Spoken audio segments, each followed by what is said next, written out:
It's time to dive beneath the surface and into the minds and hearts of your favorite celebrities and pop culture icons. Welcome to Up and Adam. Hey guys, what's up? You're watching Up and Adam. My name's Adam Noel. And for those of you who don't know me, I'm the guy bringing you guys all the weekly interviews and recaps from your favorite celebrities and pop culture influencers. But for those of you who do know me, you know that that's not why we're always here, right? Guys, if you haven't already, go ahead, smash that like button, subscribe to my channel, and hit that notification bell because you don't want to miss anything we have coming up. And with that, let's jump right in. And guys, just to give you a little bit of a heads up, I'm not in my normal studio space only because I came to visit Pops. Pops, who we do our Pops Off on pop culture most Fridays, obviously hasn't been feeling the best. So we took a trip to California to come visit Pops, and that is what the different space, that's why it looks different. Okay, so I just wanted to address that really quick. But with that, that's not what we're here to talk about today. We are here to talk about more Erika Jayne, Erika Chahoy, Erika Girardi, whatever you want to call her. We're back to talk about her because it sounds like she might be in a little bit more trouble. We're going to jump right into that. But before we do, if you guys have been living under a rock, I just want to bring you back up to date as to what's been going on because this has been a literal shit show. So guys, we know that the Real Housewives of Beverly Hills season 11 is about to premiere any day now. Well, actually May 19th to be exact, but we know what the main storyline is. Obviously, Erika Girardi filed for divorce while she was filming season 11 and nobody knew why. Why did you file for divorce? Was it something wrong with the bank? Was it infidelity? Were you just over your marriage? Everyone is trying to piece together exactly what was going on because they can't figure out why someone would walk away from a $40,000 a month glam sesh. Yes. So Erika, if you guys saw her in the super trailer, the teaser, then you would see that she is no longer getting her $40,000 a month in glam, and fans are ripping her apart over this. The contour lines, the different makeup, it's really not the main focus, but it's something that people can't help but point out. With that, what everyone wants to know is what does life look like for Erika now? Navigating this new divorce, downsizing from her Pasadena mansion. She went from a $16 million mansion in Pasadena to a 3,500 square foot rental in Los Angeles. Not only that, but her husband is being sued for over $50 million. This is alleged embezzlement. And just to catch you guys up, it's not like this money was taken from clients of divorce or clients of just a random malpractice situation, or it's none of that. And not like that would make it any better, but these are victims of true tragedies. So earthquake victims, plane victims, car crash victims, boat victims, burn victims, every single sort of situation, tragic situation that you could think of. He has allegedly been stealing the money that he's won for the cases regarding those victims. Now, there was one case in particular where he won over $12 million for the victims, and it had to do with and it had to do with this woman's son being burned in a tragic accident. But when he won the money, he was apparently telling them, listen, you don't want to take that money. What you want to do is invest the money into a high interest account, and I will take care of that for you. That way you have nothing to worry about. Well, as time went on and it got a little bit later and later, the clients were like, okay, no, Mr. Girardi, it is time for you to hand over our money. We want it now. We don't want you to keep investing. And if you don't give us our money, we're going to hire another attorney in order to get that money from you. Well, he stopped taking their calls, and that's exactly what they did. They hired another attorney who ended up winning their $12 million back. Well, after that, he only ended up paying $1 million of it. So the big question is where did all of the money go? How does this couple go from allegedly being almost worth $80 million to zero, zip, zilch, nothing, nada, no money left? Well, now that Mr. Girardi is being investigated after Erika filing for divorce back in October, he started being investigated in December after doing these speeches, holding these seminars, still representing clients. And as of January, he was diagnosed with late onset Alzheimer's and dementia, early dementia. What fans are saying, what prosecutors are saying, and a lot of legal commentators who are chiming in on the whole situation, they're looking at this like, something seems a little bit not right. It feels a little bit fishy. Well, he did end up getting a conservator, which is his brother. It's his brother, Robert Girardi. And it was supposed to be a temporary conservatorship that ended up playing out to now being what could be a long-term situation. His conservator is helping him deal with his legal situations, his finances, and navigate life now that he is an ill man. But that's not the only sort of red flag that fans and legal commentators are pointing out. They're also pointing out the fact that there were two trustees involved in this situation. And with that, the two trustees have the responsibility of combing through all of the Girardi's assets, figuring out what exactly they have and how they can liquidate it to pay back all of these victims, debtors, creditors, everyone who money is owed to, until they go through all of the money and pay back as many people as they can. And then eventually, if the money runs out, like Emily D. Baker said on my show, if there's no more money in the till, then nobody else will get the money that's owed to them. This is just an unfortunate situation. Getting back to the assets, though, they found out that the Pasadena mansion was going to be put up for sale. He was being evicted, Mr. Girardi. And as soon as they found out, it was conveniently burglarized.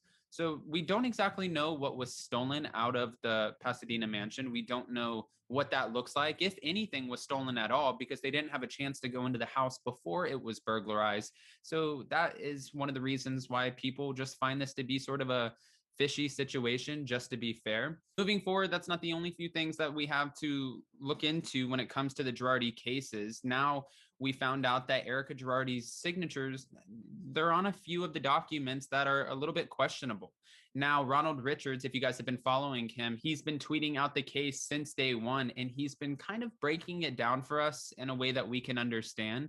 Between Ronald Richards and Emily D. Baker, these are the two legal commentators that I look forward to speaking with, because I don't, at the end of the day, necessarily understand all of the legal jargon and all of the terms that are going into these cases. So they have the ability to break it down for someone like me and really help me understand what's happening, well, just in general.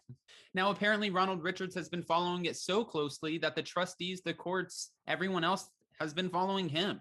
I guess the trustee who has been assigned to take over Girardi's assets and comb through everything has now tried to add Ronald Richards, again, the one who's been tweeting out all of this, has tried to add him to the case in order to comb through all the financial documents. Trustees want Ronald Richards to pretty much comb through all of Erika Girardi's finances in order to prove that she's been receiving money in some capacity, whether it's through her businesses, her personal checking, her savings, it doesn't matter what it is, but receiving money in some capacity from her soon-to-be ex-husband. Now, if that's the case, she's going to have a lot bigger problems, and she could be facing another lawsuit. But as of right now, we know that she's under investigation. Hold on, there's more. Of course, it's been pointed out that Mr. Girardi has been receiving pretty much by the day more and more lawsuits coming out. And as of right now, they're totaling from victims about $26 million. And then the rest of the money, the rest of the tens of millions of dollars owed are for creditors. And the motion said this. The trustees believe that Ronald's potential investigation will lead to a lawsuit against the Real Housewives, the Beverly Hills Star.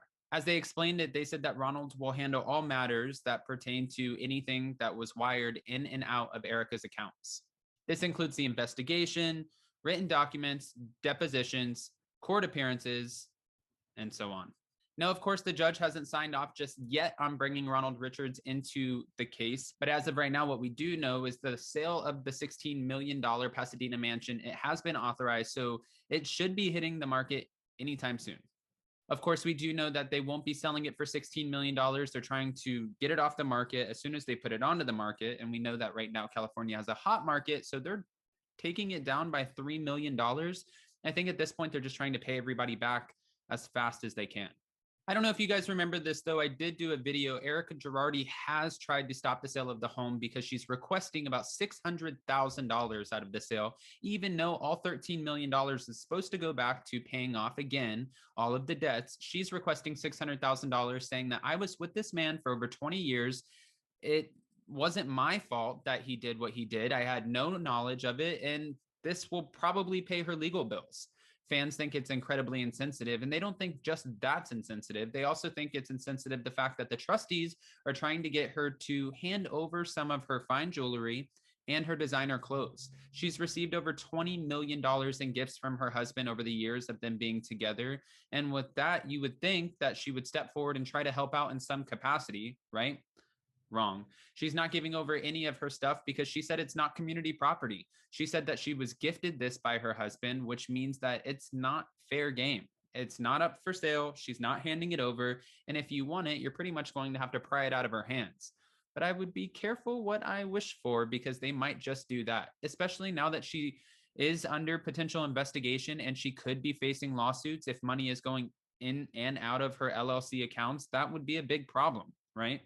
Well, we're going to have to wait to see how this plays out. What we do know is that The Real Housewives of Beverly Hills season 11 again is set to premiere May 19th. And with that, the most anticipated storyline of this season, besides Kathy Hilton joining the show and seeing what that sister dynamic looks like with Kyle Richards, is Erika Girardi's not only divorce, but her husband's lawsuits. We saw in the super trailer where Dorit ends up questioning her, saying, Erika, they're putting in the news orphans and widows, and it made me sick to my stomach.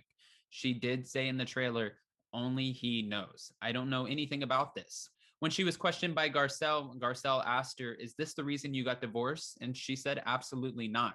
Fans took that moment to go rip into Erika, saying, okay, girl, well, instead of spending $40,000 a month on glam, maybe you should have spent $40,000 a month on acting lessons because no one's buying what you're saying.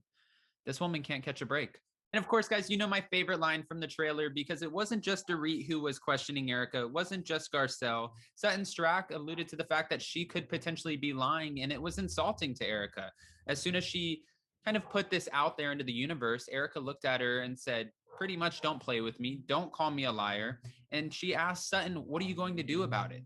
Sutton said, I'm not going to do anything. She said, exactly. Then shut the up.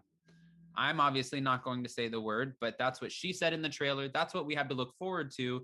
And I think this is probably one of the most highly anticipated seasons of The Real Housewives of Beverly Hills we're ever going to get.